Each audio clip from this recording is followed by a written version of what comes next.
Right, let's now speak to our medical correspondent, Dr. Masi Korir, on the stalemate in the health sector that has been ongoing for about 2 months now or more. It's 82 days now of the ongoing nurses' strike, but there seems to be a lot of issues, not only with the union, but with the Council of Governors as well. Let's start with the issues with the union. You've had what the embattled national chairman has had to say. Just take us through what really has been happening with the union. Okay, with the Kenya National Union of Nurses, well, they had their own, like any association, you have your own internal wars, internal wrangles and fights. And when the Nurses Union National Executive Council sat on 3rd of February, they unanimously decided to remove or expel Mr. John Bii as the chair of the National Union of Nurses. Now, and they went ahead, as required by law, to notify the Registrar of Trade Unions that now they would have Mr. John Ngwasi as their national chair and Frederick Oigo as their deputy national chair because of whatever issues that they had with Mr. John Bii. Now, John Bii went to court, and the court stayed orders for everything to remain as was, pending determination and hearing. And that's what the Registrar of Trade Unions upheld, because he went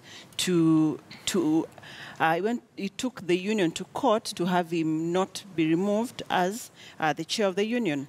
But then in June of this year, the nurses again had a meeting because they cited that several disciplinary issues against Mr. John Bii. So they sat to decide whether to continue having him as chair or remove him. So as required by their union constitution, they gave a notice of motion to Mr. John Bii to come and appear both in writing and in person to explain his case, because before anyone is expelled or removed, you have to come and explain your case.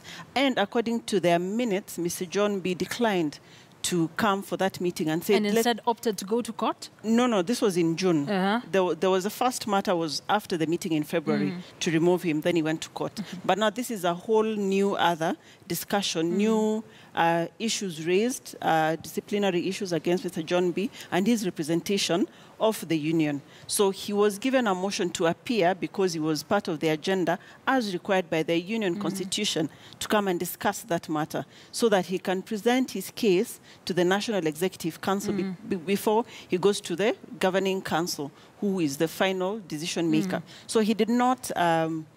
according to their minutes, he declined to appear before the National Executive Council to come and put forth his case, both orally and in writing. So after the union discussed, and they had well-written out minutes of that discussion of the disciplinary issues and the issues that raised against the John Bii, they unanimously decided to expel him again a second time from the leadership of the union. Well, but what business does John Bii, from the explanation that you're giving us, why is he still issuing statements on behalf of the union? Is this legal according to even the constitution of the union?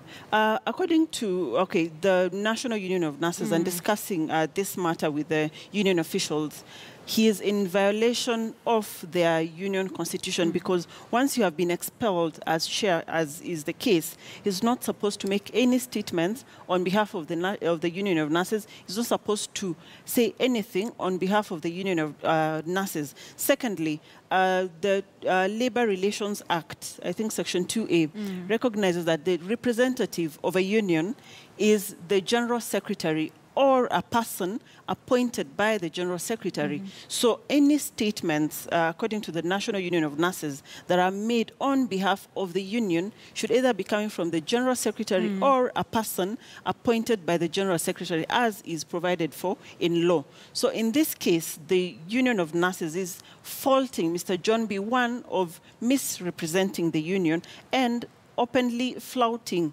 the laws, the Nurses Union Constitution and the Labor Relations Act that expressly says that the appointed representative of the union should be the General Secretary. So we see that, well, there are lots of issues between Mr. John Bii and probably the General Secretary of the National Union of Nurses. And these issues, they are sorting them within their purview.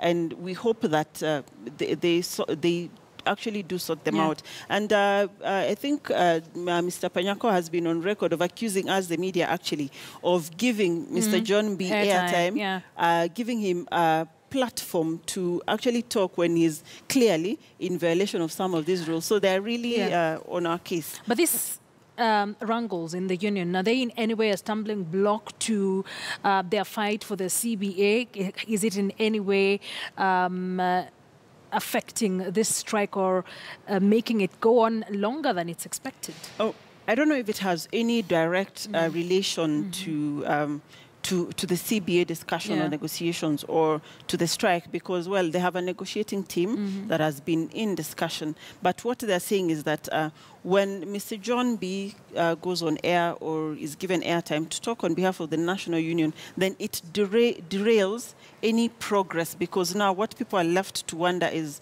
are the nurses really on the same boat? Are they discussing the same thing? Are they on the same page? Or are they just, is it that they have their own deep-seated problems that are affecting this? But according to the National Union of Nurses, and they had a meeting earlier this week, according to them, they have had their discussions. They have completed the discussions and the negotiations of the CBA. What was just pending was to be given the go-ahead by the Salaries and Remuneration Commission that their CBA can actually be implemented. Now, remember here, the Council of Governors said that the CBA, as was discussed, would cost 10 billion annually for the 26,000 nurses that we have. And they said that is not sustainable. So it's now been a back and forth about now the cost of the CBA and its implementation, which is supposed to take 4 years, which would be 40 billion. And then the nurses, on the other hand, are like, we have come a long way. We have discussed, we're supposed to have finished this on the 2nd of March. But when by the 2nd of March, they hadn't come to an agreement, they, out of goodwill of all the negotiating parties, they decided to give more time for this to be discussed and agreed upon. And then in June, they had not come to, they hit a stalemate, and that's when now they went on strike. But according to them, they have discussed the CBA, they have concluded it. It's just a matter of now being given the go-ahead by the SRC, and it can be signed and registered, just as the doctors did. 82 days into the nurses' strike, Kenyans went to elections. We're out of it. What is your assessment of the whole situation currently? Well, like what happened with the doctor's strike, there are people who are unable to access services. There are people who have lost lives because they could not access services. And this is in the public facilities. So what we have seen, and even from the reports of the doctors who are still working and some of the clinical officers who are still working, there's an increase of people or traffic in the mission hospitals. Because remember, the public hospitals are highly subsidized. Services in the public facilities are more or less affordable to the regular Kenyan.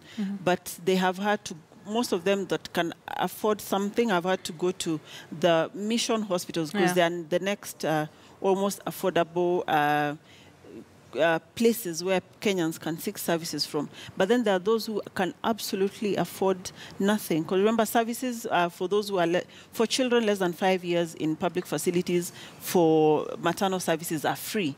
So these people have had to dig deeper and seek services elsewhere. So there's a strain on the mission hospitals, there's a strain on some of the private hospitals and some of the clinics, because now people are not getting any services from the public facilities. Definitely, that is a situation we'll continue to monitor here on KTN News. Dr. Mercy, thank you very much. Always a pleasure having you here. Dr. Mercy Korir is our in-house medical correspondent here at KTN News.